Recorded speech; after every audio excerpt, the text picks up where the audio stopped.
Hello there, people of the internet. My name is Ruto'S, and this is Political Headache. I am in the studio with Mr. Mark. I want Mr. Mark to tell me about himself because we are going to be talking about the presidential speech yesterday and basically the fact that we are celebrating 62 years of independence. I want to ask you this question. What do you think about 62 years of independence? Have we done anything with it? I believe we have done something. One, since independence, the perception about being a sovereign country, to some extent we have achieved it.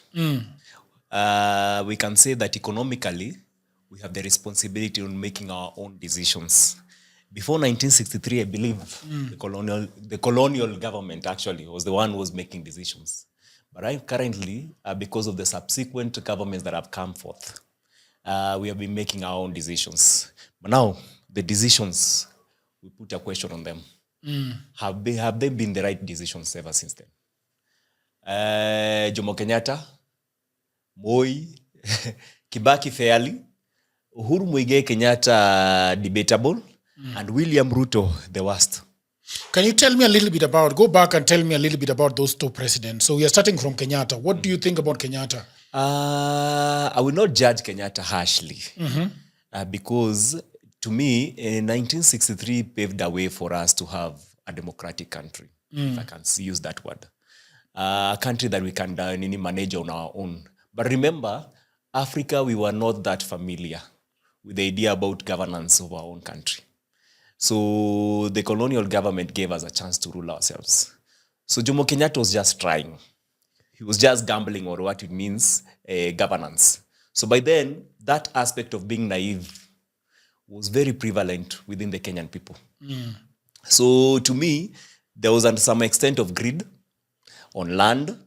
So Jomo Kenyatta, to me, looking at the way, by then 1963, looking at what we had in Africa, the country that we had, I would say that I can applaud him to the fact that he gave us a stable country. Remember, by then, countries like Congo and the rest, I can mention more, zilikuwa zinasarago na issues about coup. But for our country, for 15 good years of Jomo Kenyatta, we never had a coup. The only thing, we had economical struggles that ever since then till now, zimetumes kabisa. So to me, Jomo Kenyatta, actually, I'll give him a tick when it comes to ensuring that there is stability. But in terms of economical governance, we totally failed since then. And that's where the problem began. How did Jomo Kenyatta fail us economically? Economically, number one, the distribution of resources. You see, the reason why as a society or as a people we fight for a chance to get into power is purely for the management of our resources to our benefit. But now when you are given a chance to rule a government that is managing, by then I think we were around 20 million. A population of, because the last time I checked, in the year 2000, during Moi's regime, we were a population of around 20 million. So fairly, I will say in 1963, a population of around 20 million. You are given a chance to manage their resources. But now what you do, you ensure that kuna wenye watakosa na wenye watapata. And that is where the problem began. So to me, when it comes to management of resources, Jomo Kenyatta failed. Land, infrastructure, even though we never had that much. I wouldn't say that the kind of budget we had then, because I've tried to check, the figures are not that clear. But in terms of the distribution of infrastructure, roads and everything, Jomo Kenyatta never did much. Yeah. How about Moi? Moi, I would say equally worse compared to Jomo Kenyatta, because why am I judging Moi harshly? He ruled for 24 good years. 24 good years. 24 good years. And I normally ask, allow me to just slightly be kidogo tribal. Okay. There are people who blame watu wa mlima kwamba that wanajipenda sana. Watakangi uongozi toke kwao. But I ask my fellow bunge members, for 24 good years you had a Kalenjin in power. 24 good years. Mention any better infrastructure compared to what the Kikuyus have done to their He made Kabarak University. You see, Kabarak University is a private institution. It is not a public. It belongs to the Moi family? It is actually being managed by Moi family. Yeah, Moi Eldoret University. It is the public university. Sawa. So Moi Eldoret University has been struggling financially. Compare it to the number of universities that Mount Kenya have had. You see the beauty I love about Mount Kenya, in as much as they are greedy. They're not greedy to an extent that they can deprive resources from their own people, especially to the Kikuyu community. But Moi, 24 good years, he never added any value to the Kalenjin community. So when you use the tribal card, who are you blaming literally? Are you blaming the Mount Kenya community, or are you blaming bad leadership? When it comes to the aspect about goodwill. How is we will get back to Ruto, but I just want to ask you that. Is he doing anything to the Kalenjin community right now? Zero. Totally zero. Because I'll ask a simple question. You see, when you look at Kibaki and Uhuru, just in a nutshell, you look at the kind of companies that grew when Kibaki was in power. Access to credit. Number one, do you know the community that has the privilege of controlling the banking sector in Kenya? It is the Kikuyu. When did it grow? It was during the Kibaki era. You'll mention the Equity Bank. You'll mention the Family Bank. You'll even mention all the insurance companies. Most of them are inclined towards the Mount Kenya community. Why? Because Kibaki allowed credit to them. Actually, the service industry grew under Kibaki. The service industry grew under Kibaki. So under Kibaki, he ensured that even though the service industry was growing, he gave the Kikuyu community a chance to grow. And the rest, sisi tuko na ikuwa employees of them. I will not complain much because, to be sincere, wame ensure that hizo projects zao zimekuwa spread in Kenya. You will find an Equity Bank in Western Province. You'll find a family branch in Nyanza Province, despite the fact that it is from the origin of Mount Kenya. But let me ask, William Ruto, and Moi specifically, mention I asked this to the Kalenjin community. Kwamba, ni industry gani, despite the fact you had the privilege of ruling 24 good years of Moi, and even right now, William Ruto 3 good years, ni industry gani sahi Kalenjin wanaweza control? Hata hiyo agriculture, zero. They are not in agriculture? They are in agriculture. But I'm saying, you see, when you have power, you have the privilege of resources. And since you have the privilege of resources, you have the advantage of controlling an industry. As mentioned, when it comes to the banking sector, Mount Kenya are controlling. When it comes to the media, mainstream media, Mount Kenya are controlling. Mention all of them. Citizen, actually Royal Media. Do you know, I was laughing literally, juzi, kwamba naambia, even the Kalenjin themselves, the best Kalenjin radio station. Kas FM. Royal Media from Citizen, SK Macharia. Yote ni ya huko. Aenda Ramogi ya Royal Media. Kuja Western. Sisi wajaluo hatuna TV. So you mention one. The one that is hitting yenye kuko mainstream. Ramogi, Royal Media. Chamges ndio hiyo yote iko huko. Kuja Western, there is a channel yenye wameweka Royal Media wametuwekea. You see? So even Kikuyus know how to, they know how to be greedy for resources, but still invest in another community and make money. That's why someone said, if you want to give power, and you're looking for a community you want to give power, give it to the Kikuyus. Why? Because for them, they know how to commercialize power to their advantage. Mkikuyu atakuletea a business initiative in your own community. And that business initiative, it will add value, but he still make profit to himself. So he helps you, yes. He helps himself. And that is the idea about leadership. Lakini sisi tunaweka pesa kwa gunia alafu tunaweka kwa kilo. Kalenjin. Waeke wote gunia zinaenda Moi. Kinabiwo, the likes of Kinabiwo wote. What were they doing? Kubeba mali na kupeleka hii? They do not know how to invest. You cannot tell me for 24 good years Moi alishindwa kupunguza bandit in Baringo, Samburu hiyo area na it is Rift Valley. Ask me if there is any remote kama ni Ushago, Mount Kenya, kama wana struggle na infrastructure. The best roads, Uhuru ensured the best roads in Mount Kenya. Tembea tu Iruaka hapa, Limuru Road. Angalia Limuru Road, kutoka the bypass huko Ruiru. Kuja mpaka Wangige, Kikuyu, teremka nao kikuja mpaka Limuru Town. Angalia barabara inakaa Thika Highway. Look at the houses there. That was the work of Uhuru Muigai Kenyatta. Go toka hapo, enda bypass zile zinaendanga Moranga, teremka kwote Kirinyaga. You'll see dual carriage. But you go back to Moi. Ile barabara yenye niliona ya maana ni Baringo. Going to Iten. I've walked to Iten. And you'll see mbuzi flocks zinalala kwa barabara. But look around. For 24 good years, even the best infrastructure, the real estate, Moi had a chance to ensure that Kalenjins were privileged when it comes to real estate business. How is it being controlled by the Mount Kenya people? Real estate huko hakuna. Look at the major towns in nini. Look at Wasingishu, Eldoret town. Look at it. Na hapo ndo place airport ya Rift Valley iko airport. Look at it. And then you start claiming that Mount Kenya wanajipenda. No, Mount Kenya know how to handle power. Stop blaming them. And to some extent, I wouldn't mind a Kikuyu ruling, though I would not agree with the Gachagua being the president. Any other Mount Kenya leader. Why don't you like Gachagua being the president? Because it's more divisive. When it comes to the tribal card, Gachagua is very tribal. Extremely tribal. When you look at Gachagua as the deputy president, and normally when I have always told people at Bunge la Mwananchi that when you want to choose a leader, number one, look at the track record. Look at the history. We're not looking for a perfect president. We are not looking for a perfect president. We are looking for a leader who has goodwill for the people. And how do you measure goodwill? Auchukuangi thermometer unaoneka kwa roho. You don't do that. You don't do that.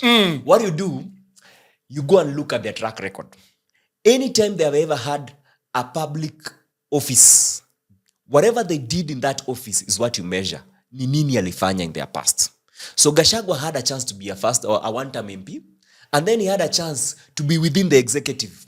For 2 good years as the deputy president, what did Gachagua do in terms of policy making? 0. Purely kuitisha share wa Kikuyu.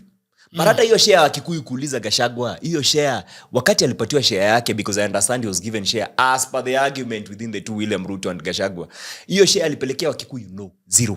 For 2 good years, Gachagua never... Aliweka kwa mfuko. Aliweka kwa mfuko. Na akakula peke yake na kaenda ziara za... So to me, I will not say Gachagua is the right person, but we can use Gachagua for our own convenience as we people wenye tuna agree with one term. Gachagua is the loudest noise maker.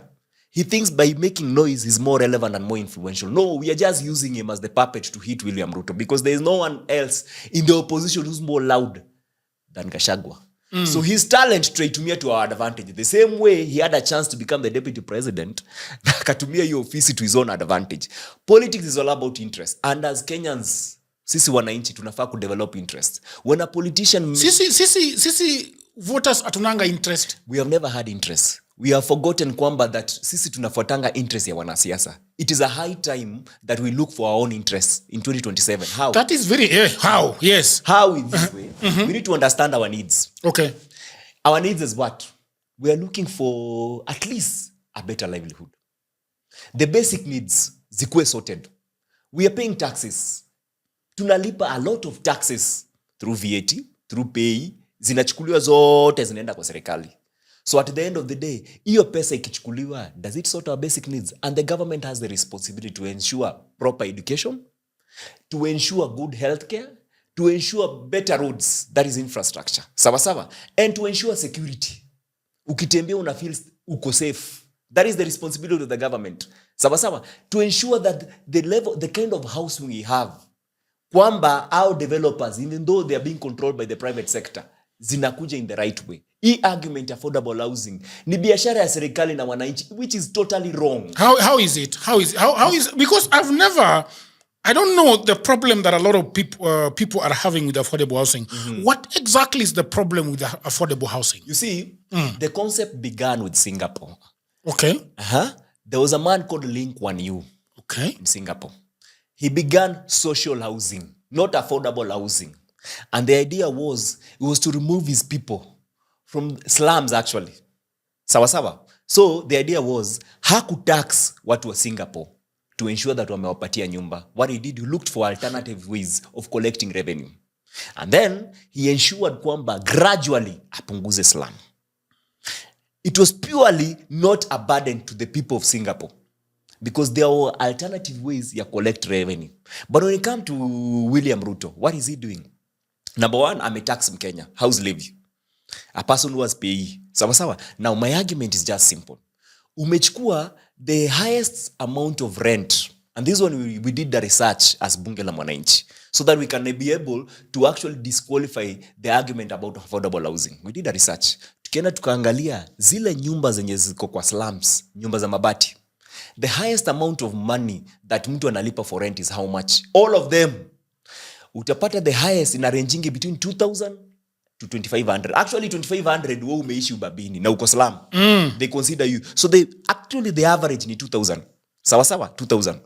Na ukumbuke hiyo 2,000 hauna services, garbage haichukuliwi. Choo hauna, it is ni ile ya flying toilets. Maji hakuna. Security ni wewe na Mungu wako. Sawa sawa. So at the end of the day, huyo ni mtu mwenye analipa rent ya 2,000 na ana survive sababu economy imemfikisha hapo. Now you're building a house, affordable housing, this least house hii inaitwa bedsitter studio, analipisha 3,900. Huyo mtu mwenye analipa rent ya 2,000 kwa slum, una expect aje attain kulipa rent ya 3,900. Sawa sawa. Then number 2, hiyo 3,900 akilipa, kuna issue ya services ya provide your garbage, kuna security. So which means umempeleka, apart from 3,900, pesa yenye atapeleka juu ni more than 4,000. Precisely, unachukua 50% of his earnings within a month. The reason why he's living in a slum, because his earnings less than 10,000 or approximately 10,000. Sawa sawa. So if you're taking up to 4,000 or 4,500 because of the services that are being provided pale, you need nearly up to 50%. 50% hajanunua chakula. If he has a family, mambo ya kupeleka mtoto shule. If he becomes sick, kwenda hospitali. Kuna SHA. Thank you. Na hiyo SHA, I'll get to that because SHA is also another scam. I'll get to that. So affordable housing is not solving the issue about slums. It's not solving the issue about bad, what can we say? Kuatoa kwa place yenye ni low kabisa in slums. The problem I have with affordable housing is that it is increasing slums. When you go to Mudhurwa, hapa place wamevunja na Makongeni, Kaloleni, wamevunja manyumba na wakawatoa. People who are living there, nyumba hizo zenye ukienda uangalia research, walikuwa nalipa not more than 2,500. Sasa unavunja hizo nyumba, umewapatia 150,000 wahame watafute nyumba. Hiyo 150,000 probably utapata ndo aende atafute place mpya kuishi. Sawa sawa. Apart from kutafuta place mpya kuishi, remember pia mahitaji yake ya kila siku. So au jump sustain to a longer period of time, hiyo pesa itaisha because kuna school fees, kuna whichever way will have to survive. But my argument is hawatarudi hapo mali wana. You see, kurudi lazima uweke lazima ulipe 3,900 as rent.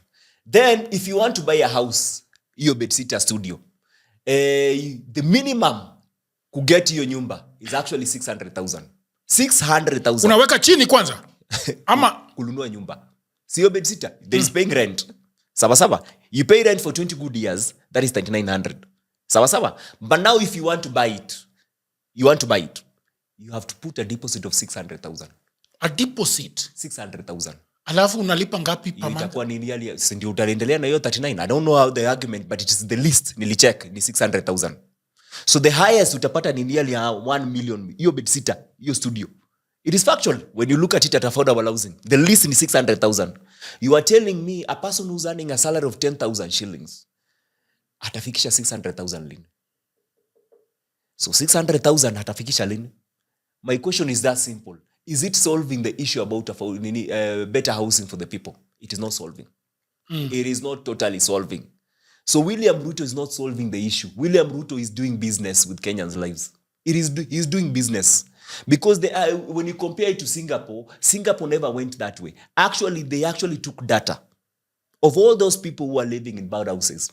And then eventually, after they built the houses, they had a mechanism of allowing them to get in the house. Now I make sure kwamba hizo pesa nye walikuwa nalipa, it was actually hata sika walikuwa nalipa rent. It was just pesa ya maintenance ya nyumba. If you look at the concept of Link 1U, nikawa walikuwa nalipa pesa in better way ya maintain services ya ensure hiyo pahali mmekaa it is better managed. But in Kenya, argument ya affordable housing, if you look at it purely, it is real estate business being done by the government of Kenya to the people of Kenya.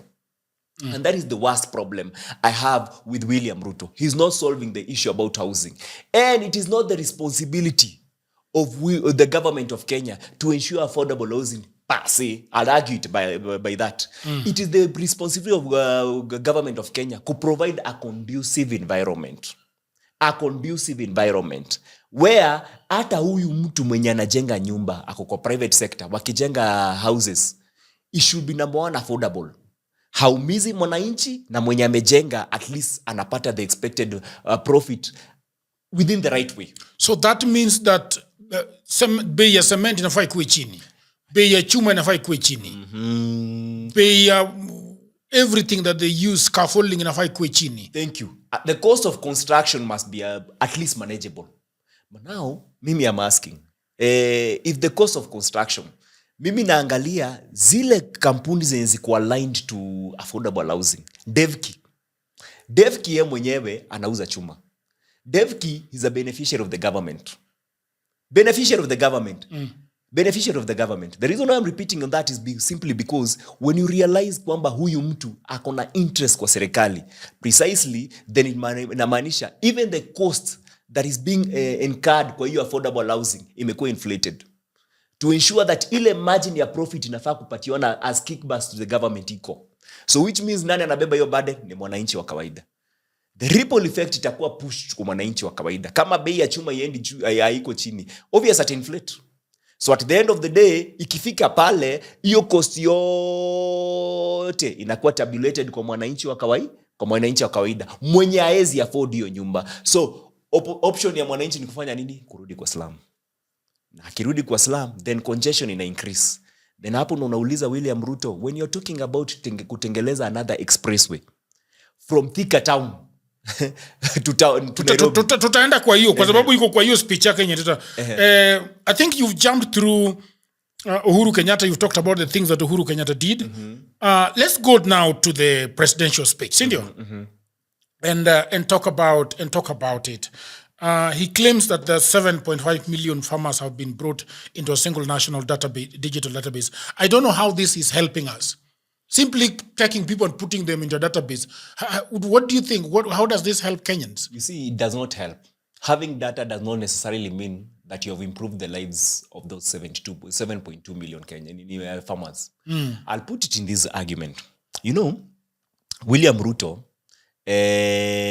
since 2022, when he took power, the amount of money he has allocated in agriculture is less than 150 billion shillings. Why am I mentioning this figure? It's simply because agriculture, peke yake tu, agriculture alone. Do you know how much agriculture contributes to the issue about employment in Kenya? 60%. 60% is what agriculture contributes to the employment. 60% of it.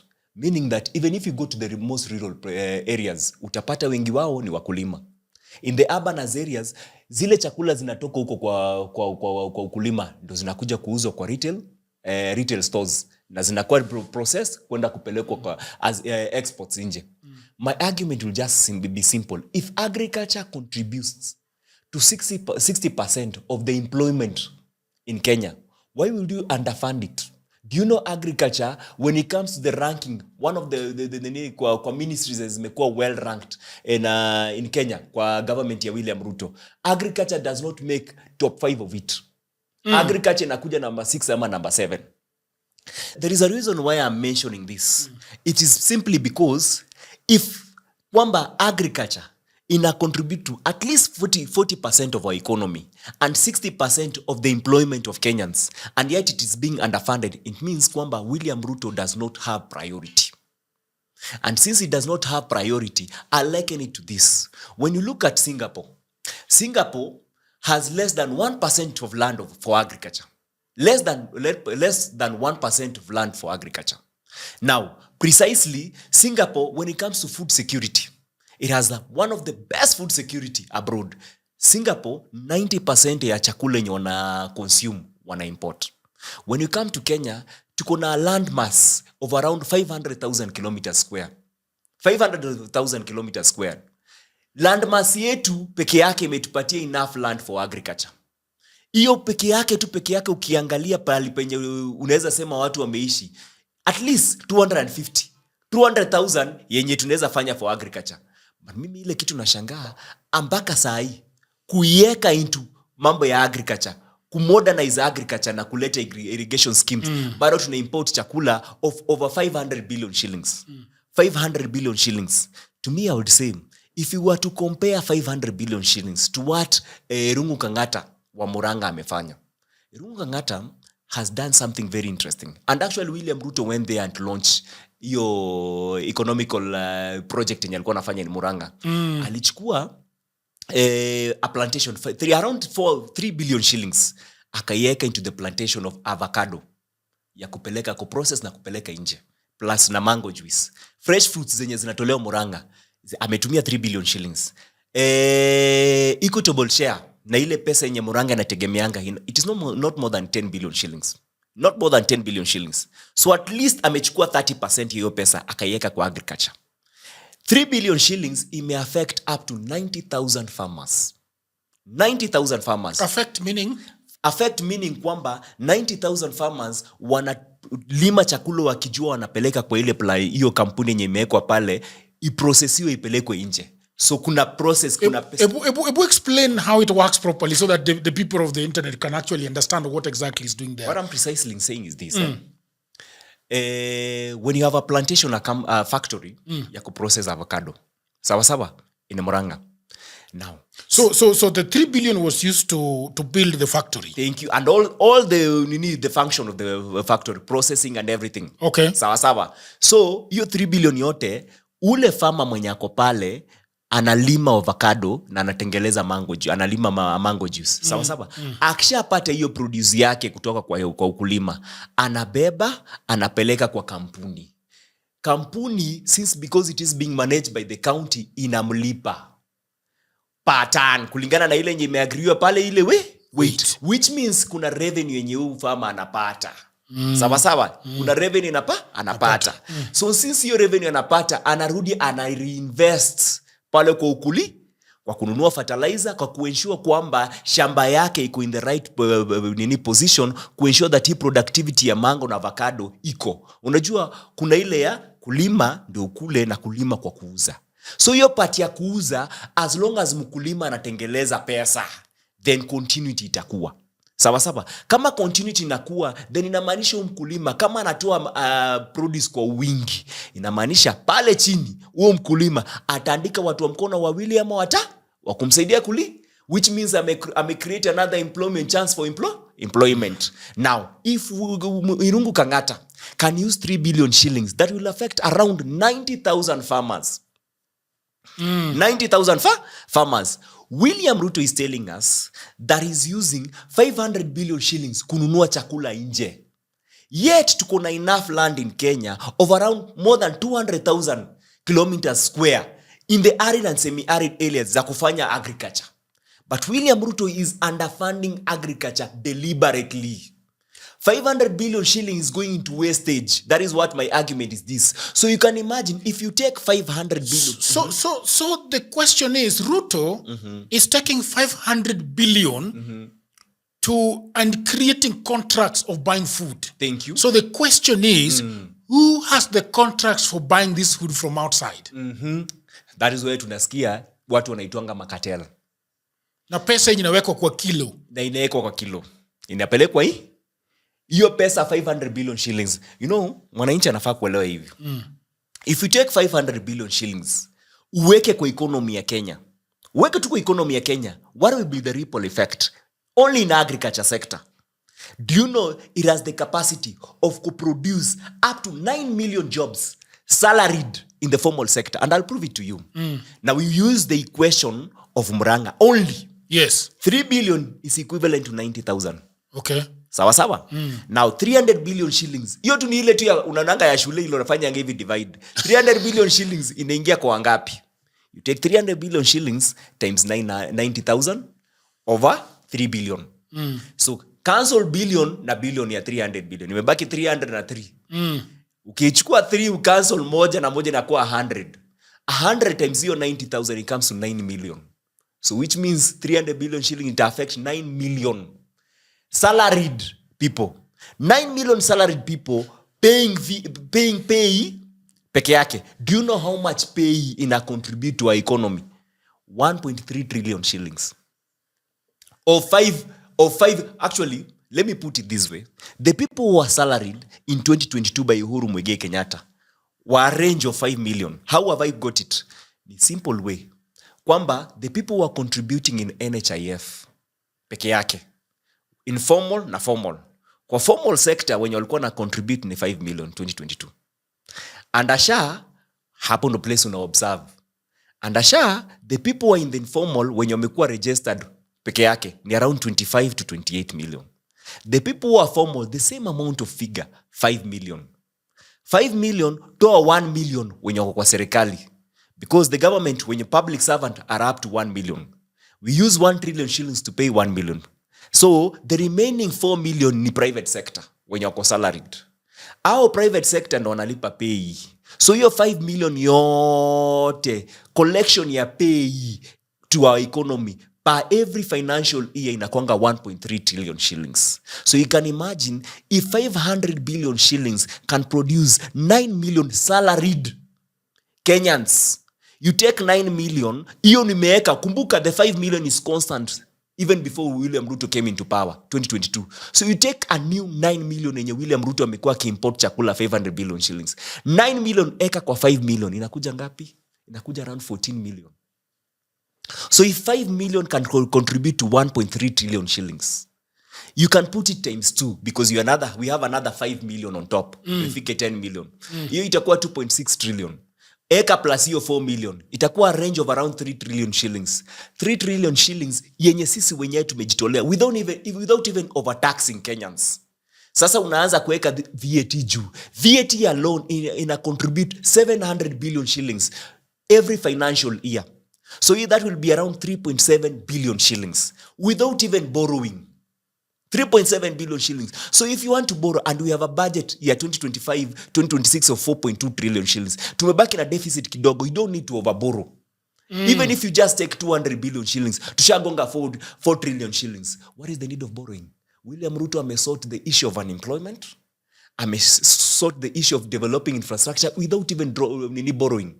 Amesort even issue ya healthcare, education, everything by just ensuring kwamba kila Mkenya ameingia to the pocket ya formal employment. Sasa you can imagine if the formal employment iko around 14 million, what will be the ripple effect the informal sector?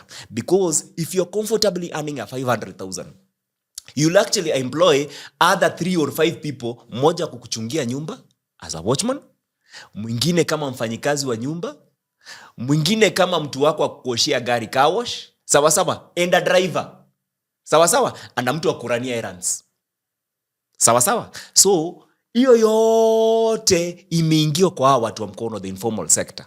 So you can imagine if every Kenyan ako kwa salary 14 million, just take the advantage of to sema at least around even out of 14, chukua half of it, 7 million. 7 million, kila mmoja aeke hata kama watu watatu.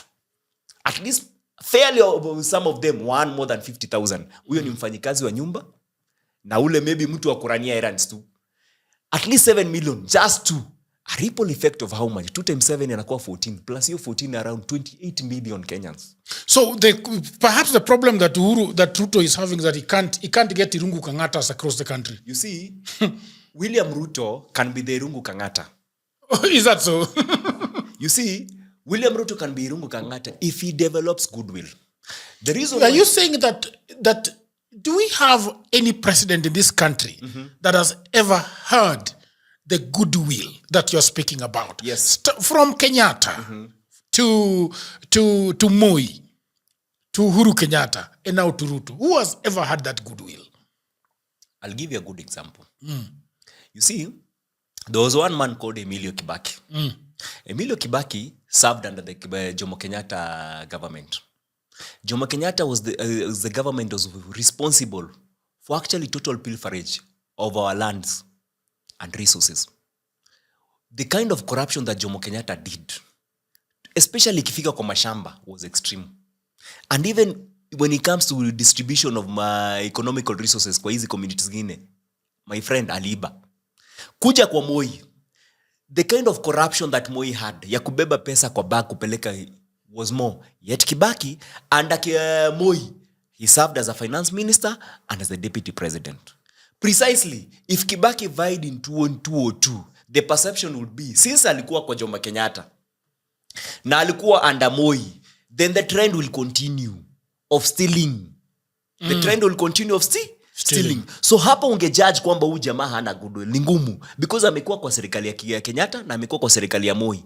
But when Kibaki took power, what happened? Number one, free education came on board. He lobbied because World Bank is the one that provided free education. The same chance that Moi and Jomo Kenyatta had to lobby to be funded with World Bank. Remember in 1963, World Bank also had kind of policies zenye zilienda kwa people like Congo and Mobutu Sese Seko. They went there and gave them a chance. When you go to Ghana, Kwame Nkrumah, JJ Rawlings, some of them World Bank walikuwa wanawasaidia policy. Sawa. But when Emilio Kibaki took power, the chance that World Bank gave him, aliensure kwamba amesaidia wa Kenya kwa kuensure that education was affordable and available. Akaensure free primary education. Number two, Kibaki ensured that he allowed credit to the SMEs. And you know, any country, ile inchi yoyote yenye inataka ku grow economically, the middle class are the ones who drive the economy. So compare the middle class under Kibaki, sawa, with the limited resources then. Because by then, kufikisha hata a budget of over 2 trillion ilikuwa shida. We were ranging between 1 trillion shillings.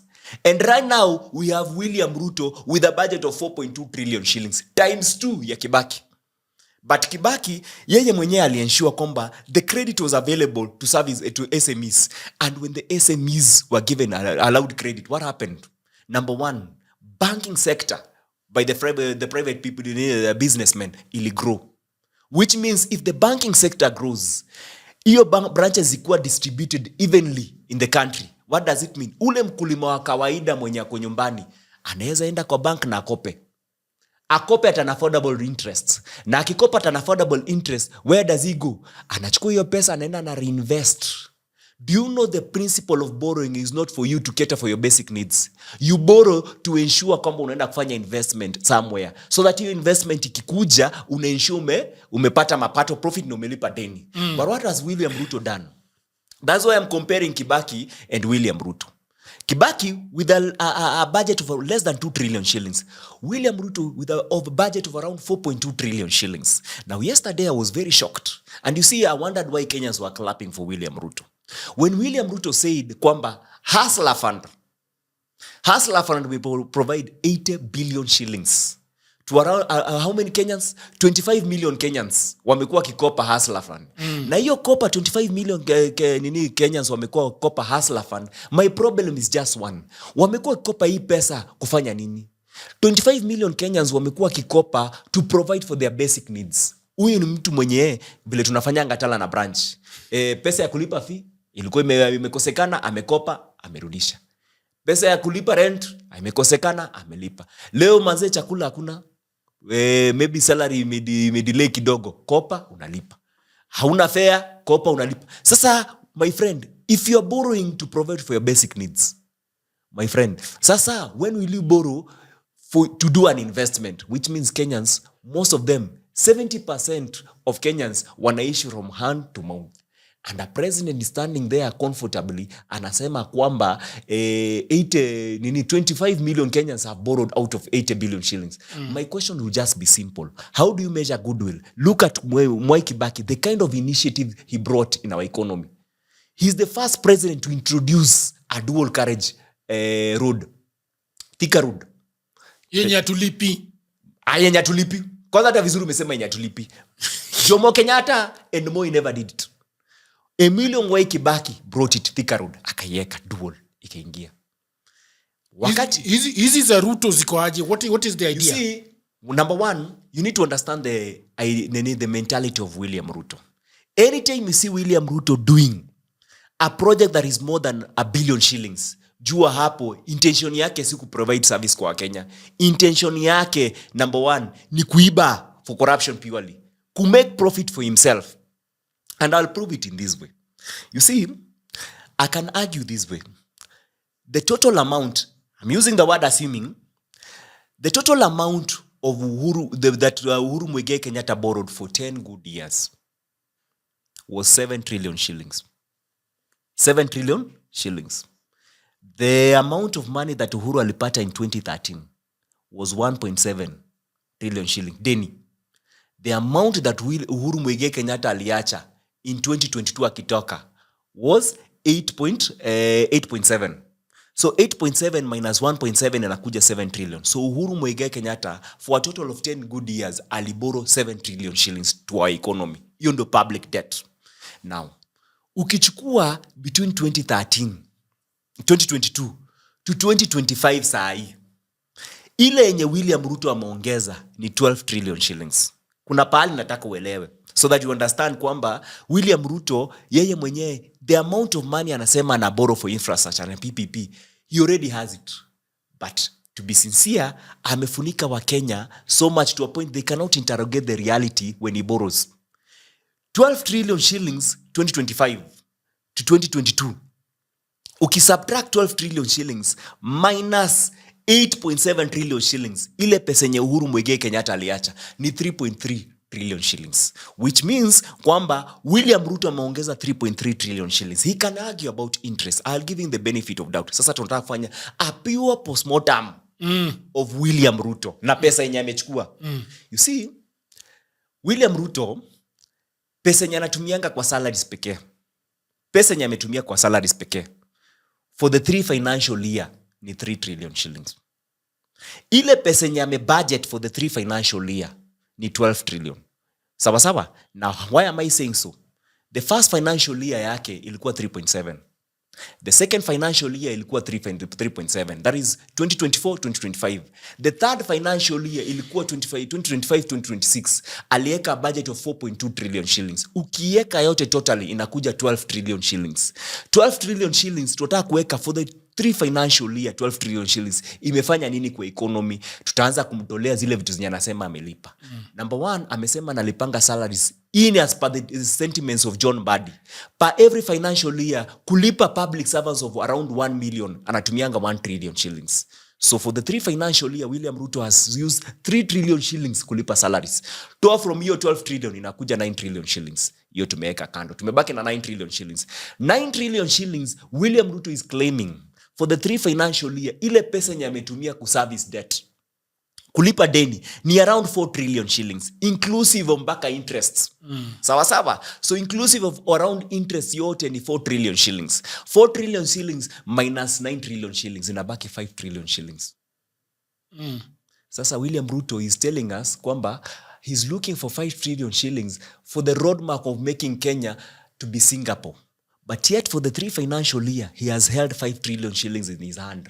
Now we are not seeing anything. We are totally not seeing anything. And I'll argue this way. Look at the allocation. That's why I was telling you. When you look at the specific allocation in ministries, hapo ndo place uwizi inaenda. Total pesa yenye inaenda kwa allocation peke yake kwa ministries ndo place pesa inaenda. Look at the specific kwanza, kuja kwa education peke yake.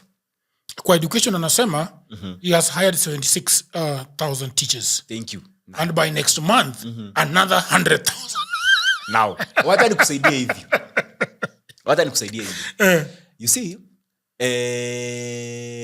education peke yake, for the 3 financial year, imemeza up to 2 trillion shillings. And I'll give you by fact. The first financial year was 622. The second financial year was 657. The third financial year was 702 billion shillings. The reason why I mentioned these figures is because for Kenyans to understand one thing. When you take 2 trillion shillings and you compare it to Uhuru Muigai Kenyatta, Uhuru Muigai Kenyatta, the amount of money used in education between 2017 to 2022 was 2.4 trillion shillings. So the same amount of money that Uhuru Muigai Kenyatta used for 5 good years, William Ruto has used it within 3 financial years. But now, when you interrogate further, tuingie kwa hayo walimu wanasema alihaya 76,000 teachers. Now, the number of teachers that Uhuru Muigai Kenyatta handled during his tenure for 5 good years between 2017 to 2022 was around 360 something, actually 360,000 teachers. Wale wenye wako employed. Remember, there's a difference for those who are registered unemployed. The ones who are registered are around 1 million shillings. 1 million teachers. The one who are employed by Teacher Service Commission are around 300 by Uhuru Muigai Kenyatta was 360,000 wenye walikuwa employed. So if 360,000 were employed, William Ruto kwa saa hii amesema ameongeza 76,000 yeye mwenye for the 3 financial year, but 76,000 inamleta to around 420 something thousand teachers, around 430,000 teachers. 430,000 teachers for the 3 financial year. William Ruto has used 1 trillion shillings in Teacher Service Commission peke yake. 1 trillion shillings kumanage 430,000 teachers. Na Uhuru Muigai Kenyatta alitumia 1 trillion shillings kumanage 360,000 teachers for 5 financial year. Sasa mimi nauliza, hii pesa yote yenye inaendanga kwa Teacher Service Commission inafanyanga kazi gani? All right, people of the internet, I hope that you're enjoying this episode very much. And I just had a break to tell you about my new book. You know, everybody says that there is no job, and that is true. Also, that was me 10 years ago. The problem is that everybody is trying to get a job in their town, in their city, in their marketplace. They ask friends for jobs, mothers call uncles, uncles call brothers, but there are no jobs. Let me tell you what no one is telling you. Jobs migrated online. What I actually mean is there are many, many jobs around the world, and there is no one to do them except you. I work for Americans myself. I work for Europeans. I work for the Chinese. I work for the Australians. I work for the Canadians. And so, because I have done so much for myself, I said to myself, you know what? I should compile what I've been doing for the last 15 years. So in 2024, I wrote a digital book called Goldmine 18 Hustles for Africans. And then in 2025, AI came. People say AI is taking away our jobs. And for me, I'm going to say false. There are actually AI jobs. Jobs are not being taken by AI, but there are new jobs online that are there because of AI. Now, mimi ni nani? I created more jobs. And for now, in my new book, we have 25 online and offline jobs that you can leverage on if you do not have a job. So in this powerful volume 2, I share 25 new actionable online hustles specifically researched and tailored for Africans. My new book provides clear step-by-step guidance drawing from my extensive experience and research, including the mistakes I've made and lessons I've learned over the 15 years that I have worked online. So, what can you do online? You can become an executive assistant for busy folks in Europe, America, Canada, and get paid for tasks like watching videos and taking online surveys. Okay? You can build a lot of things. Build a business as a virtual assistant, start an e-commerce shop without capital, be an affiliate marketer, or you can also become actually an English tutor and tens of AI jobs. If you have a job, that is fine. But I also know that you can buy this book for that brother, for that sister, for that mother, for that cousin, for that husband who is watching Netflix all day at home. Buy it for your friend who is always asking for cash. You know that friend. Now, all the information is on the description below. You can also inbox me, you can WhatsApp me, or go to my website, which is odworjigero.co.ke. And now, back to programming. 1 trillion shillings yenye inaingia kwa Teacher Service Commission na ile yenye inaingia kwa Teacher Service Commission na ile 1 trillion shillings yenye Uhuru Muigai Kenyatta alimanage for 5 good years. If you compare the same, it does not make sense. Why would Teacher Service Commission handle 1 trillion shillings and only hire 76,000? Aya, Ruto anataka kujenga barabara Rironi Mau Summit. Amesema we have mapped out 2,500 kilometers of highways for dwelling and 28,000 kilometers of roads for tarmacking. You see,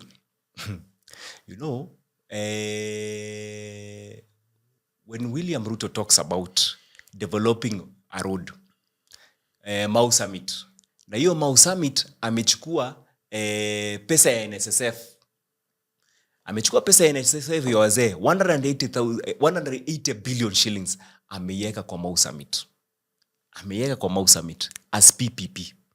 But my argument will just be simple. Ile pesa yenye imeenda kwa Ministry of Roads is more than 600 billion shillings. More than 600 billion shillings. So he has taken 180 billion shillings from NSSF to go and do a PPP. Go and do a PPP.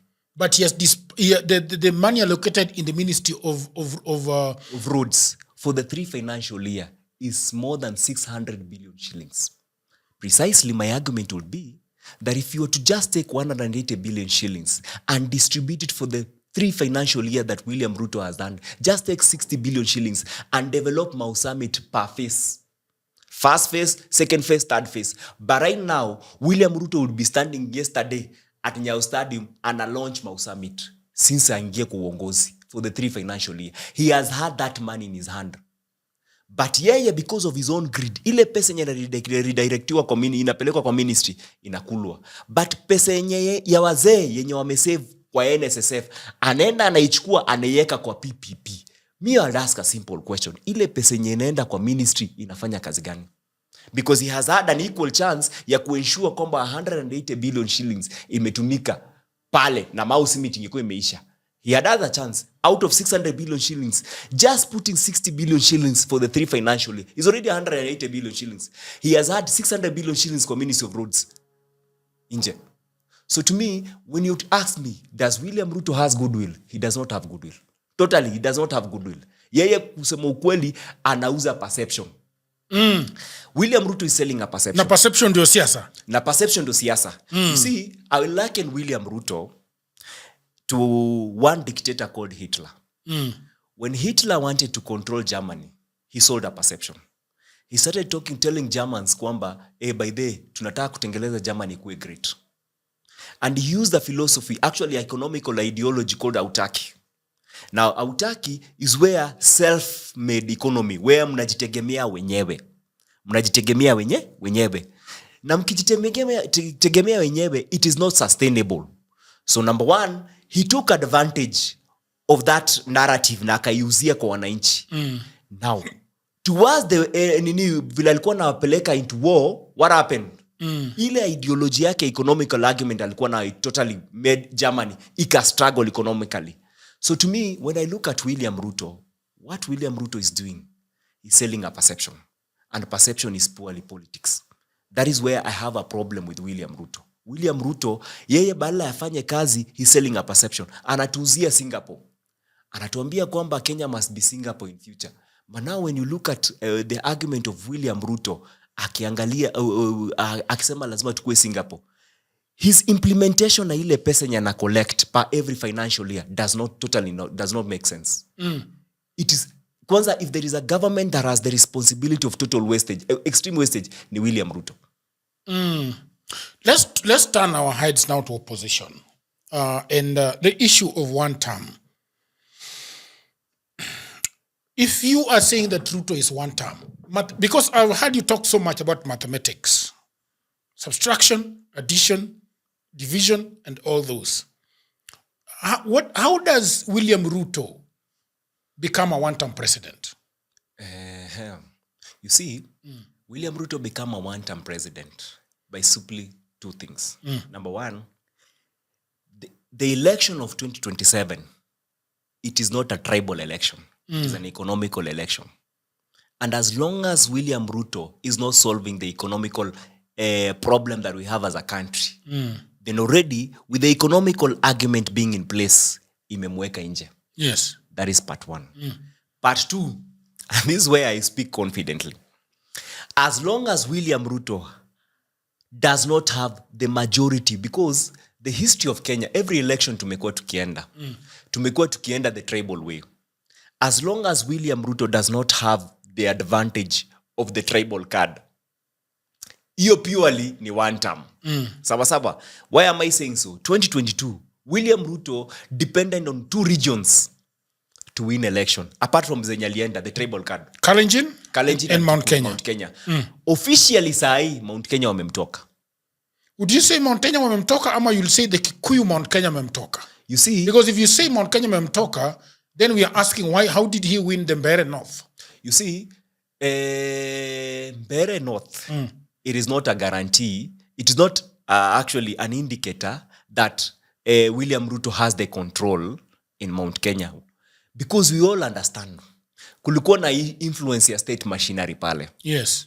Now, kama kulikuwa na influence ya state machinery, and that's why I always tell people pale kwa bunge, kwamba hii by election imeprove kwamba William Ruto is more weaker than we ever thought.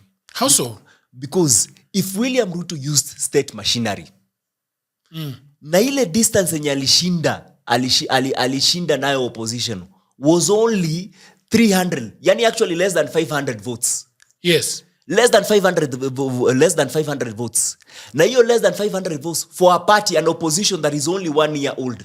An opposition, Rigathi Gachagua began to be the opposition leader after the impeachment of his impeachment from the DP position. He has only lived in the opposition for less than a year. Rigathi Gachagua has been able to solve a narrative in Mount Kenya against the government for months only. William Ruto has been the president since 2022.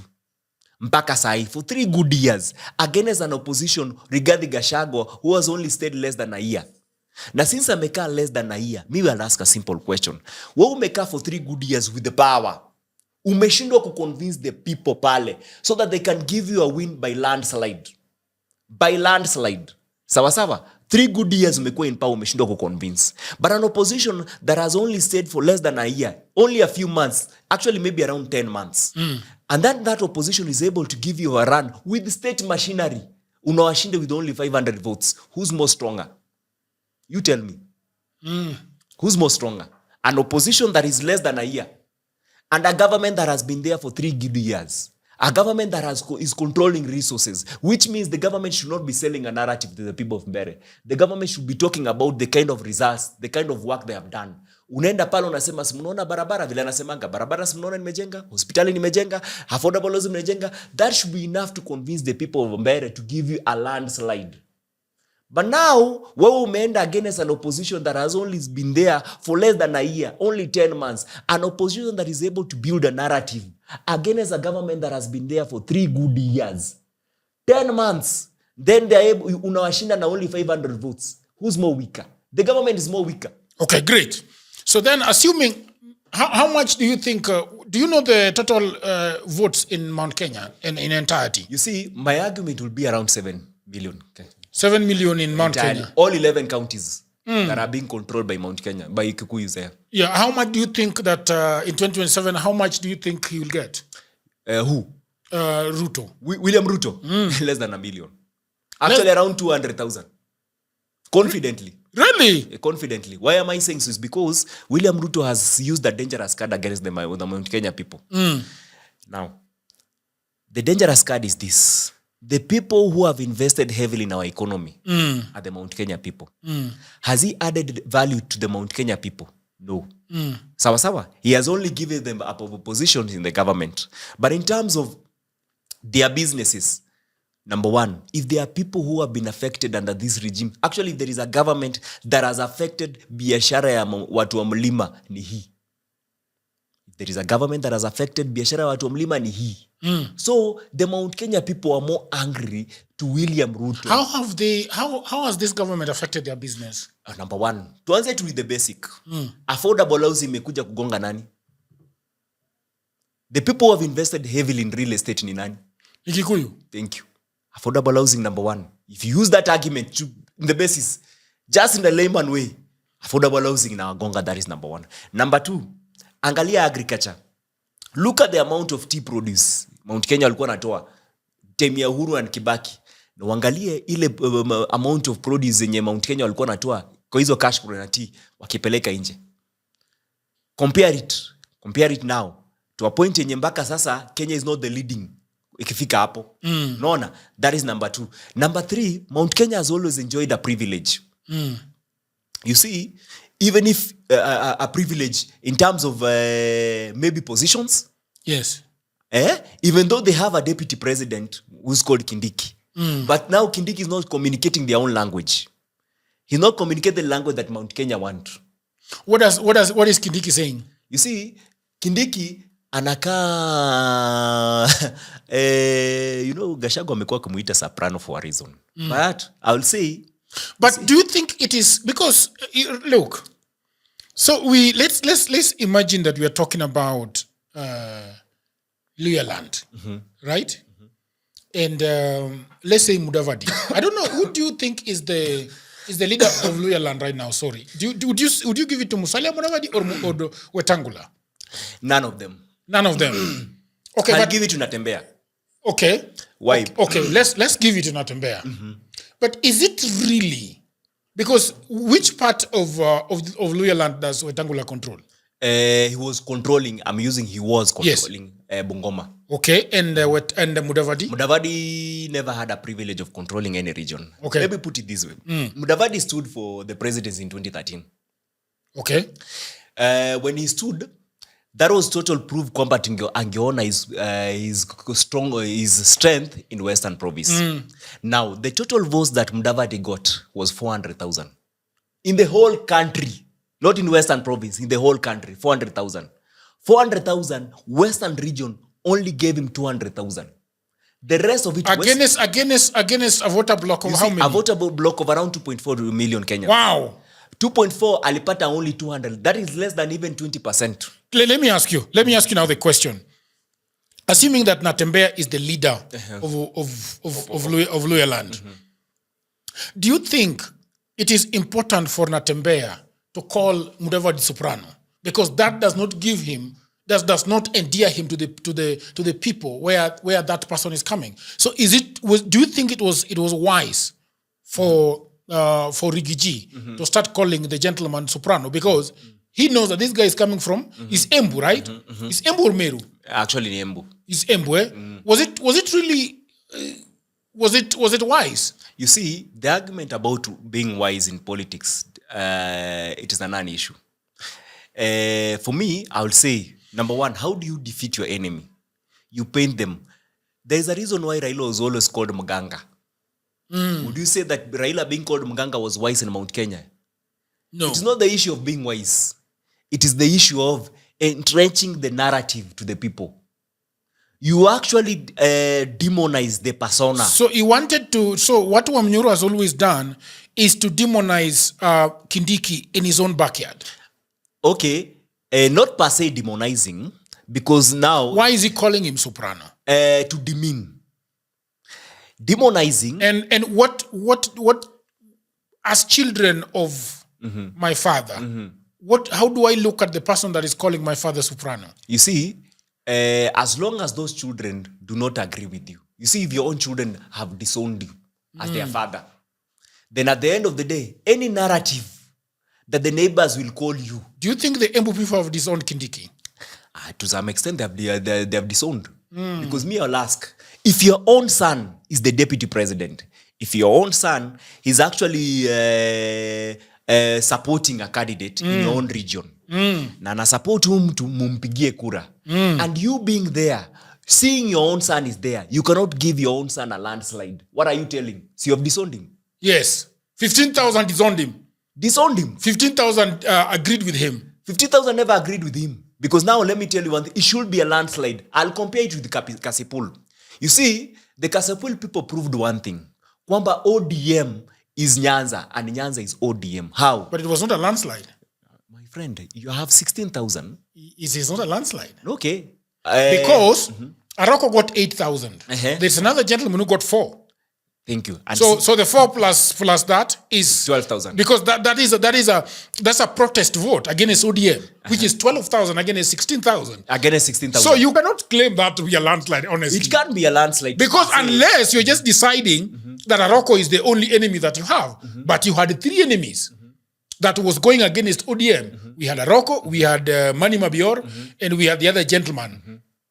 And the total votes of all those people was coming to about 15,000. ODM got 16,000. By the way, ODM was claiming that during the nomination, they got 18,000 votes. And that's how Boyd Were became the nominee. But how can you have 18,000 at nomination and get 16,000 at the very end. You see, 18,000 also comes with also the issue about voter apathy. Maybe probably the argument for them to go to the election, to go and vote, was not there.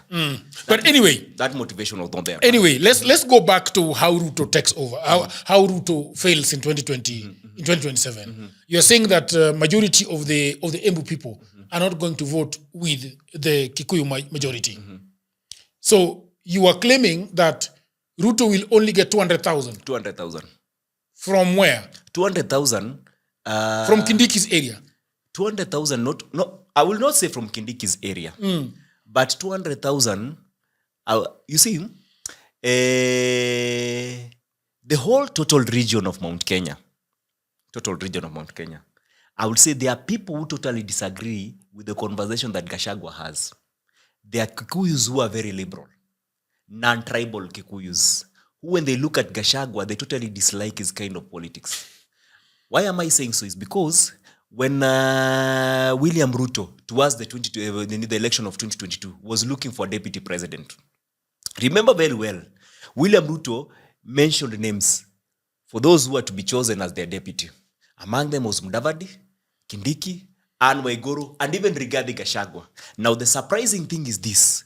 When the voting was done, specifically within Mount Kenya, Rigathi Gachagua came number last. He came number last.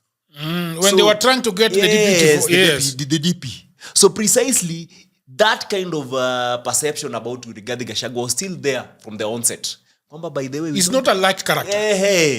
So there are people still who might vote for William Ruto in Mount Kenya simply because they don't see Rigathi Gachagua as the alternative. You need to get that sense. Yes. So since they do not see Rigathi Gachagua as the alternative, they might vote for William Ruto, not because they like William Ruto, but now comparing Rigathi Gachagua and William Ruto, my friend. Apana. Okay, so he gets 200,000 in Kikuyu land. Kalenjin, how much does he get? Kalenjin total, because he's their son. He has proved it. How many? By election. Kalenjins are around 1.9 or 2 million. Let me say 2 million. 2 million? Kalenjins. So all the 6 counties of Kalenjin. So he gets... Actually, 8. So let's say he gets 1.5 from Kalenjin. So 1.7 added to the Kindiki vote coming from Tharaka-Nithi. That is 1.7. I go to Luo Nyanza. He gets 100%. Fairly. I wouldn't say we were 100%. I wouldn't say 100% because... What is the voter turnout for Luo Nyanza? Okay. 700,000 did not vote because of apathy in 2022.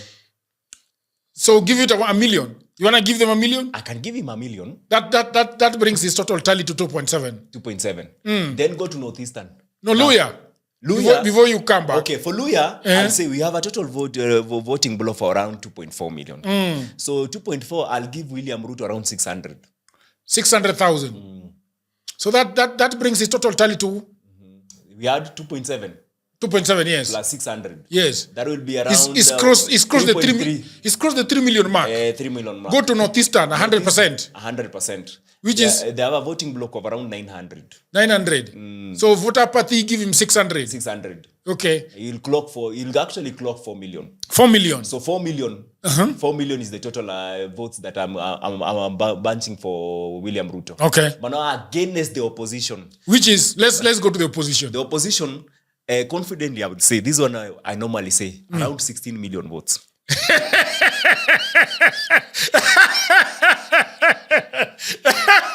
Wacha kutoa Ruto mapema saa moja. Unatoa Ruto saa moja? 16 million votes. Listen. Saa moja asubuhi. Si unataka tufanye hesabu. 16 million votes.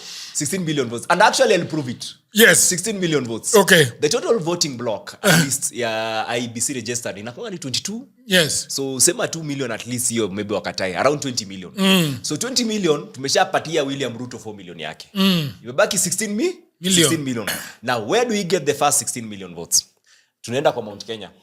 Kikuyu region. Kikuyu region. How many are they? Registered voters inakuanga ni around 7 million. Sawa, tulikuwa tushatoa 2 million, 200,000. So inakuja 6.8. Umeiona? 6.8 tunaanzia hapo. So Mount Kenya, these are people who are angered with William Ruto. Actually, I normally say this. What is their sense of anger? The sense of anger is this. You see, Raila Amolo Odinga never had power. But the kind of hatred that Mount Kenya had was the fear. Actually, Raila Amolo Odinga was placed as the boogeyman. Kwamba huyu mtu akishika power, atawamaliza kibiashara zenyu, tanyang'anya manyumba zenyu. Now, Raila Amolo Odinga never had a chance to take power. William Ruto has taken power. With the exit of Raila Amolo Odinga, who has turned out to become the person to be most hated, is William Ruto. Why? Because now William Ruto has actualized the fear they had towards Raila Amolo Odinga. William Ruto has affected them economically. Yes. So that anger is there. It is very there. Actually, mimi sahi nasema hata sahi watu wa Mount Kenya. Ukitaa vile walikuwa nasema ati mtoto mdogo ukikosea Raila atakuchukua. Sahi wanaambia William Ruto atakuchukua. Hey. Sasa mimi I'll say this. Walikuwa wanasema hivyo? Si, walikuwa wanasema hivyo. So 6.8 million from Mount Kenya. Toka 6.8. Take Kalonzo, who's in the don't give them. You can't give all of them 6 million. Give them a measly. Let's give them a measly 3 million of votes. Mount Kenya. Mount Kenya opposition. What is the last election? How many votes did they give Ruto? It was around 3.5, around close to 4 million. Yeah, but why are you giving them 6 now? Do you know why I'm giving them 6? It's because kuondoka. Unajua ile komera. Eh. If you look at the subsequent elections that Mount Kenya came out, if you look at 2007, you look at 2013, 2017, and 2022, Mount Kenya voted highest in 2007 because they understood the fear of Raila Amolo Odinga. It is there. Sawa. How many? At least to the maximum of around 80%. Remember, it was 42 against 1. Go look. 42 tribes. It was 42 against 1. All tribes were converging against Mount Kenya. Kibaki was the enemy. And he lost. Kibaki, okay, he still retained the power. So 2007 at the ballot. At the ballot. You see, till now, Kivuitu has never said kwamba who won. Alisema ajui. But alisema ajui. So right now, me I look at the voting pattern of Mount Kenya. Alisema ajui. 2013 Mount Kenya hakutoka vile inafaa. 2017 Mount Kenya walitoka. Sawa. 2017 Mount Kenya, the first election walitoka. The return election hawakutoka because they saw no instance of coming out. Raila kiboycott. Now 2022 Mount Kenya hawakutoka. Why am I saying kwamba kuna hii wanatoka na hii hawatoki? It's because you need to understand that motivating factor yenye ilikuwa inatoa Mount Kenya wakitoka. Anytime Mount Kenya feel aggrieved, wanatokanga wote. During Kibaki's time, they were aggrieved. Walikuwa wanaona hao ndo wanakuwa isolated. Wakatoka. 2017, walikuwa wanaona kweli Raila ndio huyu. Wakatoka. 2022, the argument was just simple. Choosing between Raila and William Ruto, they never had an alternative. So voter apathy ikakuwa. Kabisa. Ikakuwa. So 2027, the same sababu nani kama yenyewe by the pa every 7 number ikiisha election. Wakikuyu wanatoka. So 7 is the magical number ya Kikuyu kutoka. 2007, 2017, 2027. So 2027 watangoka because that is the magical. William Ruto does not know kwamba ameland to the number yenye wanatokanga. Anytime 7 inatokea mwisho, Mount Kenya wanakuanga wamekasirishwa na kitu. So you need to understand. 2027 wanatoka because watakuwa wamekosewa. Okay, so bizinzia pao 4. Sisi wapatia 4 million because if there is a government yenye imewakosea zaidi kwa zote. Unajua ya Kibaki Raila hakuwa anashika power, walikuwa wanakuja kudefend power ya mtoto wao. 2017 Raila hakuwa anashika power, Uhuru alikuwa threatened. Kabisa. Sawa. Alikuwa amepushiwa to the wall. Na remember hiyo time Raila alikuwa ameshaeka momentum well bubbles away, maandamano zikikuja. Machozi Monday. Sawa. Machozi Monday. Nikafika wakaambiwa then the best way we will do to divide Kenya. Do you remember wakichora map ya Kenya? Nani alichora? Azimio by then it was NASA. Wakichora side ya Kenya, Inside ya Kenya A na Kenya B. Do you remember? Yeah. Extend. Then 2017. 2022, the conversation about election, BBI and William Ruto, both of them, the argument then haikuwa convincing for them to come out. Sawa. So the economical argument, they were angry about Uhuru Muigai Kenyatta. Why Raila? Sawa, because this guy tumekuwa tukiona in a mess. But now again, they also know William Ruto, a history about 2007. So they are looking at Raila and William Ruto, and they had to choose between the devil and the devil. Yes. Sawa. Now, Raila is gone. William Ruto officially has assumed the office of the devil to Mount Kenya. Now, the motivating factor, it is combined between ile asiri walikuwa nayo 2007, 2017. Ya 2027 inakuja by force, by fire.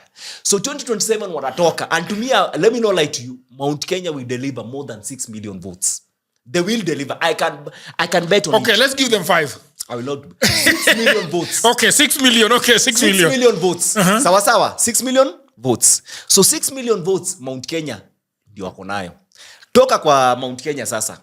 Kuja kwa Kalonzo anakonga na registered vote of around 2 point something, 2.3, 2 point something. Ina range 2.3. Now for Kalonzo, I'll give it 2 million. If there is a community in this country, actually 2 communities, ever since the history of voting, and after the election of Kibaki, after the era of Moi, kukuja tu zikifuatana, if there is a community, 2 communities that have proved any time there is an election wanatokanga up to nearly, at least better 70% and above, ama 80%, there are only 2. Kikuyu and Kambas. Kambas voted for their own in 2007. Kambas supported Kalonzo in 2013. Actually, if there is a region that gave Raila Amolo Odinga in the opposition proper support in election, in votes, every election since 2013 to 2022 akisimama wa Kambas consistently, even when Kalonzo in 2022 was not the deputy president, he was just given a chance to become a prime minister or whatever, they still supported Raila Amolo Odinga. So by that fact, I will give the opposition 2 million. Actually, the group that can deliver votes in the opposition officially right now ni Kikuyu and Kambas. So if you take 2 million plus 6 million, inakuja 8 million. So tumefika hapo. Tulipatia Nailot ngapi? Nailot tulipatia 4 million. Unajua, there is something I always say. Hii wajaluo wananga kura kelele tu. Turnout ndio inakuanga shida. Kwa sababu Raila anawagonganga during nomination. Ikifika pale. Anawagonga during nomination. Thank you. Na hiyo ndio inakuanga part of the reason why Raila pia. Na hata sasa hii Gladys Wanga na Uburu Odinga watawagonga na hawatatokelezea tena. Si waliwagonga after Raila's death. Ama si waliwagonga. Yes. But there is also one thing you need to understand. You see, I watched the voting pattern of Luo Nyanza in the elections before 2022, 2013, 2017, and 2007. The first election that Raila was supported by the government, ever election that was Raila was supported by the government, was 2022. The rest, Raila Amolo Odinga was coming as an opposition leader. Even when he was the prime minister, he never had the full support of the government. Lakini, hata hii unasema he was supported by the government. Mbona Uhuru hakuenda kucampaign? You see, Uhuru gave him the apparatus of power. And that's where I normally question Raila Amolo Odinga. Was he ever serious in attaining power? Because 2007, 2013, 2017, yote alikuwa akiendanga pale unaona Raila Amolo Odinga anataka. 2022, he had the privilege of power. How? Number one, remember, towards the election even back ya 2022, Raila Amolo Odinga, the military ilienda kumtekelezea barabara pale. Sawa. Matiang'i was reporting to Raila Amolo Odinga. By then, he was the internal minister of security. Which means intelligence ilikuwa inalandia Raila Amolo Odinga first hand. About election. Election is all about intelligence. Who has the best kind of intelligence system? Ya kumwambia by the hii area inaenda hivi, hii area inaenda hivi. Raila had the privilege. Because Uhuru Muigai Kenyatta gave him the chance. Sawa. Raila Amolo Odinga would only capitalize on ensuring kwamba kura zake za 2022 in Mount Kenya region yenye iko inamtaka zimekuwa protected, ama voting election pale kwa Bomas as he claims that inaibiwa. He had all the instruments of power. Sawa. So mimi nauliza, Raila Amolo Odinga, with the support of the government, in Luo Nyanza, wakati Raila Amolo Odinga alikuwa na support na 700,000 Luos never went to vote. There is no day in history, and I will tell you this, the Nilots will ever partner in Kenya na washinde kitu. Hakuna. Kweli? Hakuna. Mimi acha nisikudanganye. Do you know one thing? Nilots, ever since 1963, anytime Nilots wanakushikananga pamoja, hawaendangi mahali. Niambie hao. Nilots walishikana 97, Raila na Moi. So walifanya handshake. Walienda wapi? Sikulikuwa na boycott hapa kwanza Raila alibetray mmoja Nilot mwingine. Wewe Raila alimaliza jani ya 202. Alimaliza na Moi. Hakumaliza. Si alibetray. Wakashikana 2007. Walienda mahali. Waliibiwa.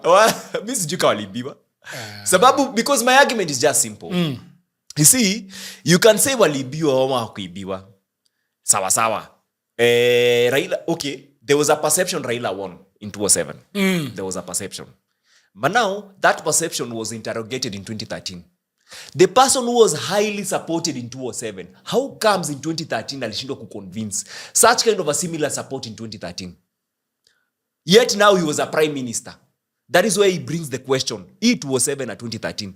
Okay, true. Tunaweza sema Raila aliibiwa. But now how comes alishindwa ku maintain the momentum for 2013? Akuja with the same momentum ya 2007 towards 2013. What went wrong?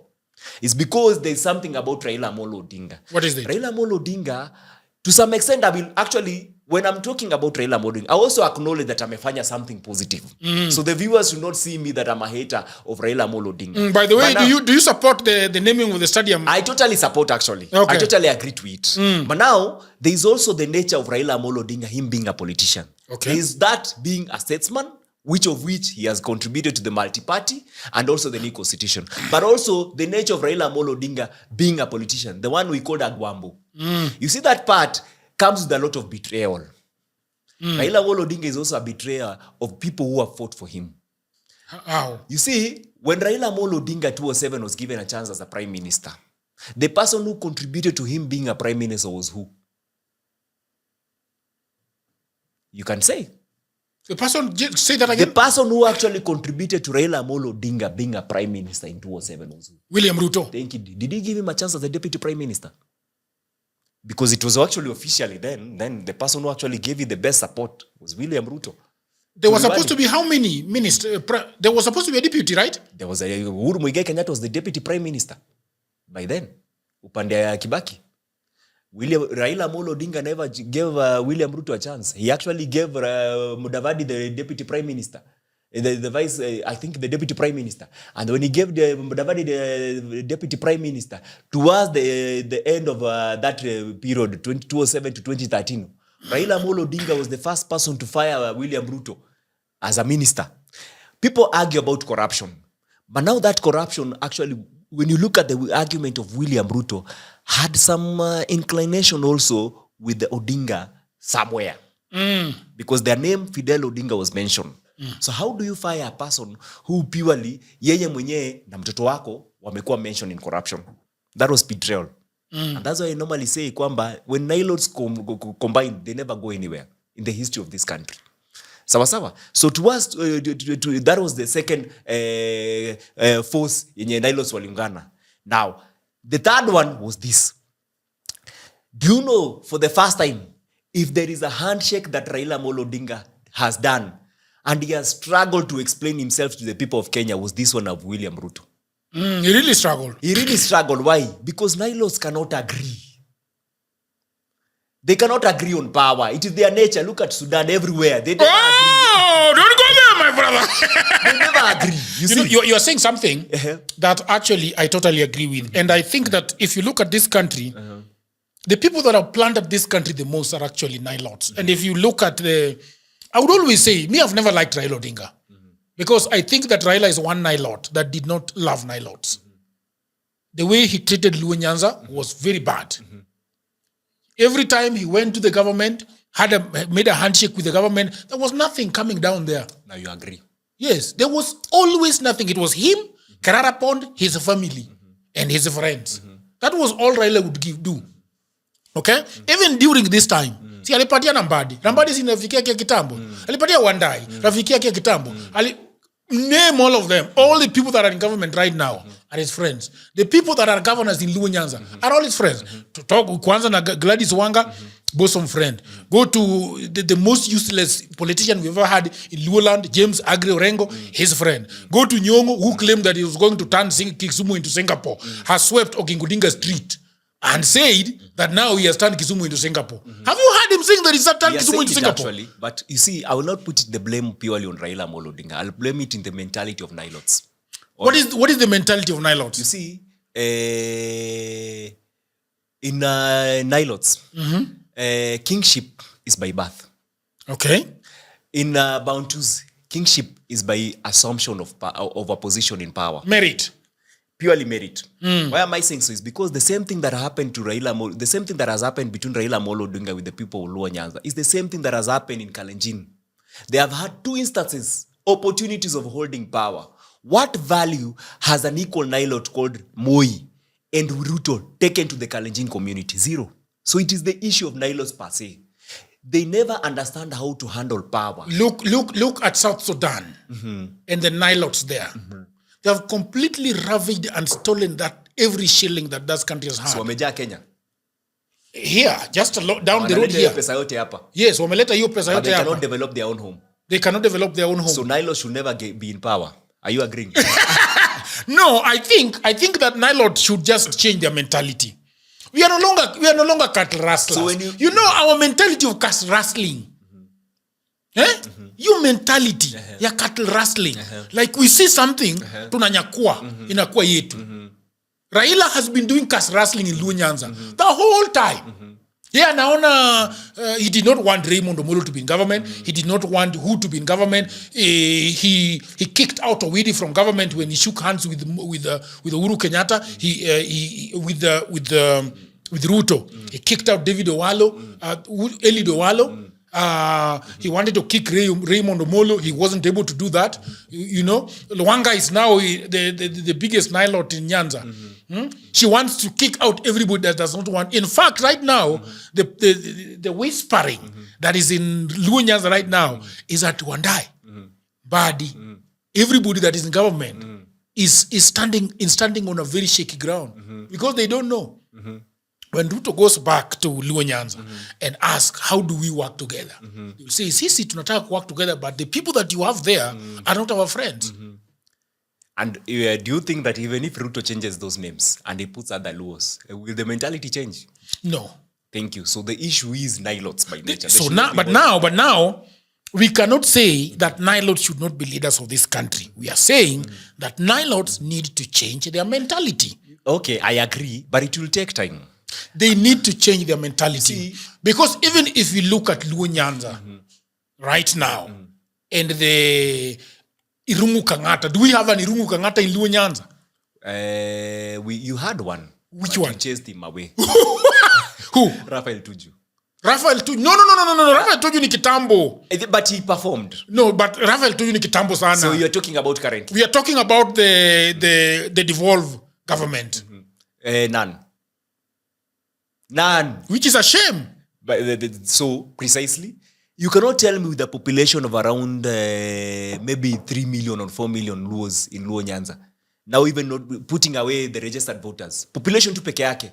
None of them who assumes power can have the goodwill of serving the people. Wewe unataka kuniambia tu Luo Nyanza have the same one thing. It is an issue of how, it is not an issue of even mentality. It is in your DNA. No. And to me I will say this. No, it is not in our DNA. It is in your DNA. It is not in our, because if you say it's in our DNA, then you cannot bring Tojo into the fold, because Tojo also has the DNA of a Nilot. Okay, I agree. To that extent, I agree. Yeah, so kuna watu Luo Nyanza tumekuwa tuna tabia mbaya. Na hiyo tabia mbaya imeanza na Raila Odinga.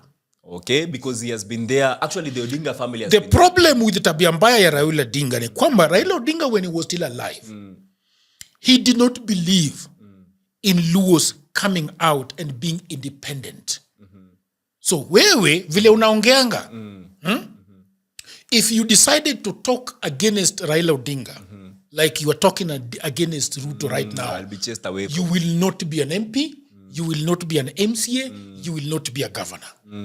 Chukua hiyo mkia yako, kunja, weke katikati ya mguu yako mawili, na uende, upige magoti chini, and kiss Raila's boots.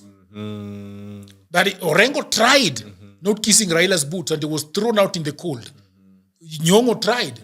There is something going on in Luoland that Raila once said, that there are so many people who do not like me in Luo Nyanza, but they do not have the balls to come out and say it in public. And that is what matters. So as long as they're not speaking it publicly, that's what matters. So right now, and that is why I'm so excited about this. And that's the reason I don't like people, elements like Wanga, who want to become another Raila. So would you say ODM is the issue? ODM is not the issue. ODM is the spirit. The ODM is the spirit of that ideology. That you do not speak before we do. So you prefer a different party? I would say that right now in Luo Nyanza we don't need the spirit of ODM. The spirit of ODM is backward. The spirit of ODM is uncivilized. The spirit of ODM is selfishness. The spirit of ODM is evil. So how would you advance someone like Babu Owino? Babu Owino has to sprout. Within ODM or outside ODM? He has no chance in ODM. So he develops another party. So we have mabwenyenye ya ODM sahi. Kuna Gladys Wanga, bwenyenye tukufu wa ODM. We have Uburu, who we do not understand his ideology.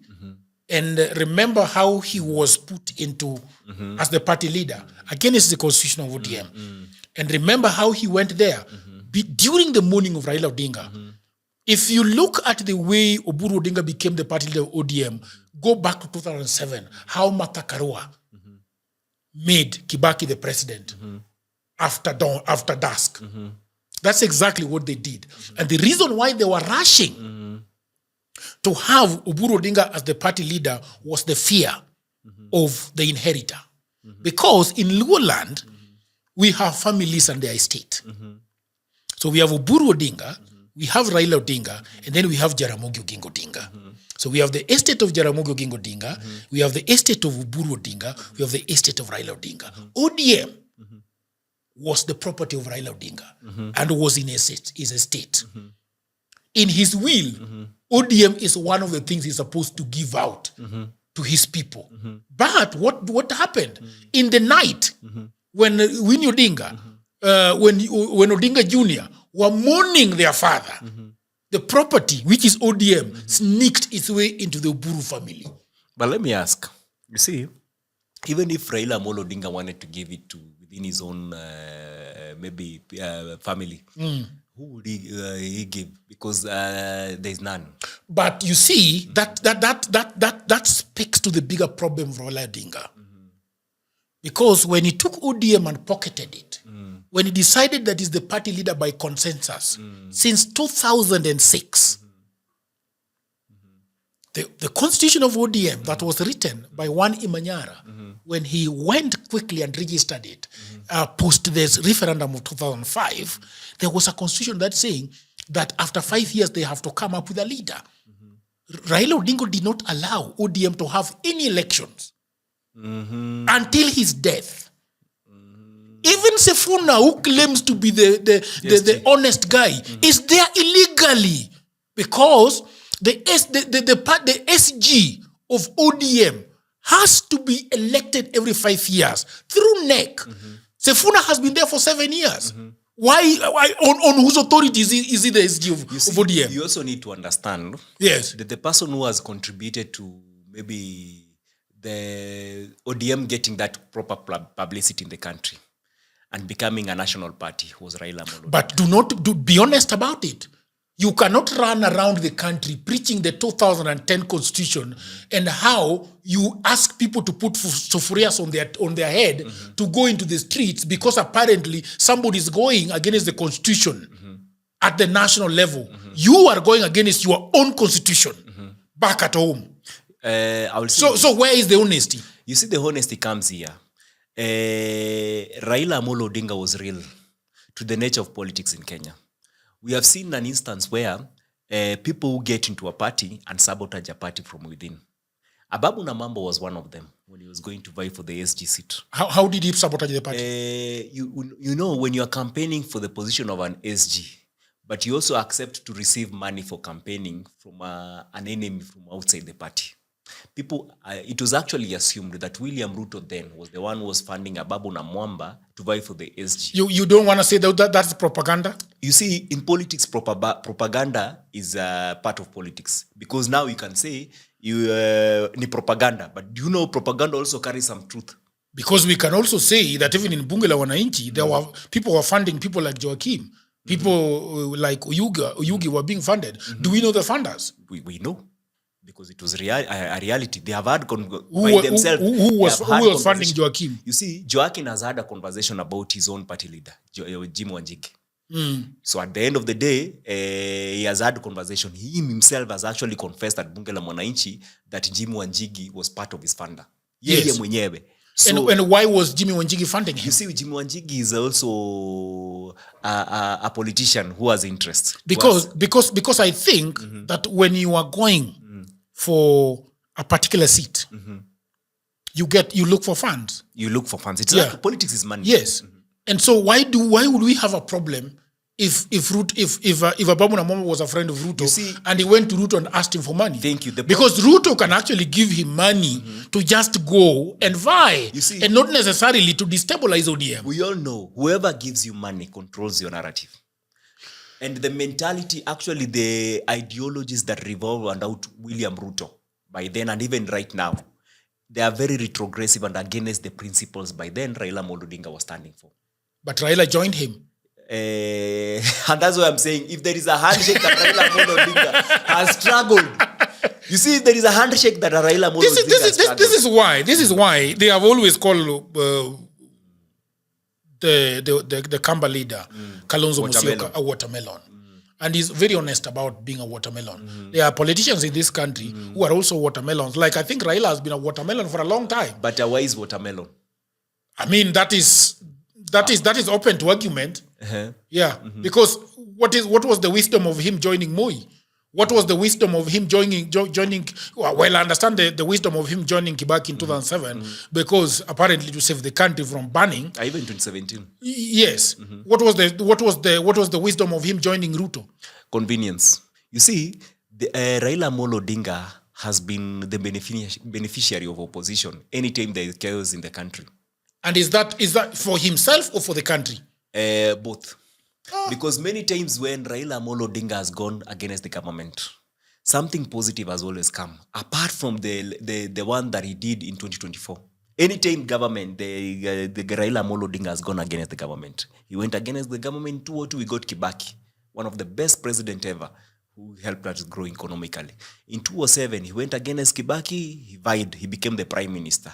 Out of there, a new constitution was birthed in 2010. He contributed to it, being the prime minister. Sabasawa, in 2017... Really? Yeah. Why do I feel like you guys are giving Raila too much credit? He actually, so being a prime minister, how did that contribute to the constitution? You see, number one, he was part of the enabler to the conducive environment for the new constitution. Remember, the person who maintained the conversation about a new constitution was Raila Amolo Odinga. It was not Kibaki.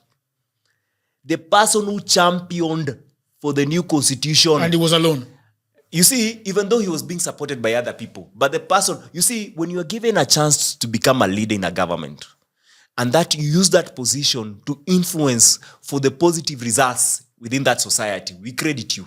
Raila Amolo Odinga was the prime minister. By him being the prime minister and maintaining the conversation about the constitution. Remember, William Ruto was equally part of the executive because he was a minister. But William Ruto went against the new constitution. But Raila Amolo Odinga had a history about fighting for multi-party. Even though others were there, he was more visible.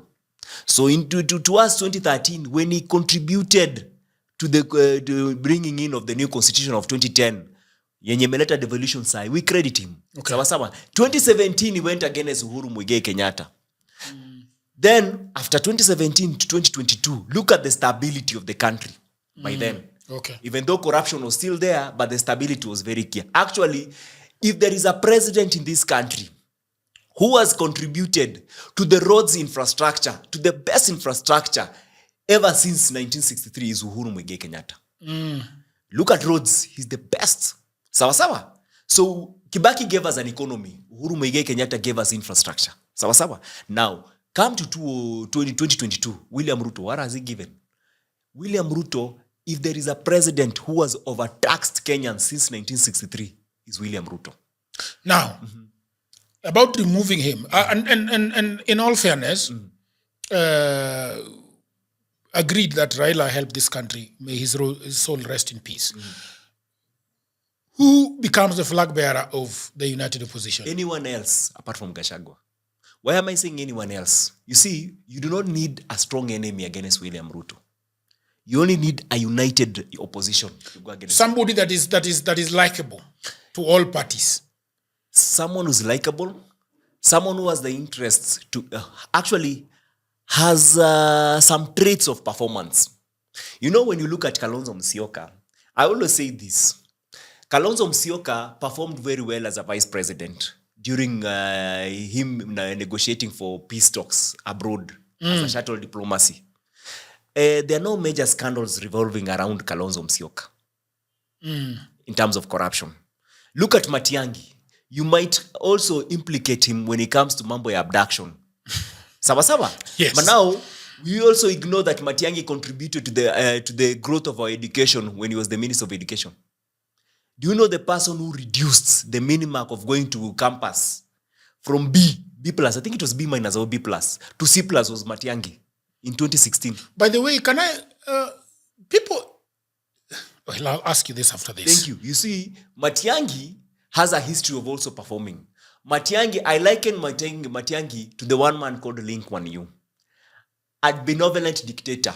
Matiang'i is a benevolent dictator. He's a dictator who will use the hard way but get the right results. He used the right way, the hard way, to ensure that stealing of exams during his time as a Minister of Education, to ensure that it was straightened. And actually, after that, Kenya started appreciating. By the way, watoto wanasoma. A person who's studying, a student who's studying at Turkana, Samburu, those remote areas, could actually get a grade that was actually ameisomea, simply because back then walikuwa nazuiliwa. Utapata na wende campus, compared to a person who has gone to an institution like Alliance, yeye mwenyewe tu because anategemea Alliance, wafanye ile biashara Alliance wanafanyanga. By then people believed kwamba during the time yenye results zinaenda kuachiliwa, some of these national schools would negotiate for better results so that they can market their institution. But Matiang'i ensured that there was order and transparency. So at the end of the day, students who are having... But who is your preferred? My prefer is just simple. My prefer is Matiang'i, number one. Number two, Kalonzo Musyoka. Or far off, we need a lawyer, someone like Muhisa Kitui or Oparanya. Because Oparanya has had a history of Vision 2030, and also Oparanya has had a history of 10 good years of good governance in Kakamega County. Oparanya is not performing in William Ruto's government as the minister of, I think he's the minister of no trade. He's a minister. Oparanya is not performing within William Ruto's government because William Ruto has created an inconducive environment where people who have brains cannot perform. Why am I saying so? It's because look at Devin D. Devin D was a man who was back then ranked as the best economist in Kenya. Now, right now, the decisions that William Ruto is doing in terms of our economy, and yet Devin D is his advisor, anafanya nini? Hakuna. Thank you very much. Thank you very much, Mr. Mark. That was beautiful. We have had the longest political headache podcast since I started this thing like 6 months ago. And that is because of your eloquence, the way you crack those numbers. So thank you very much. I hope this is not the last time that you are coming. I'll always be available when you call me. Asante sana. So thank you very much, people of the internet, for joining in today for Political Headache. Please consider subscribing to our YouTube channel. Consider following us on our socials. That is Facebook, that is TikTok, Instagram, and everywhere else that you get your social media dose. Until another episode, bye for now.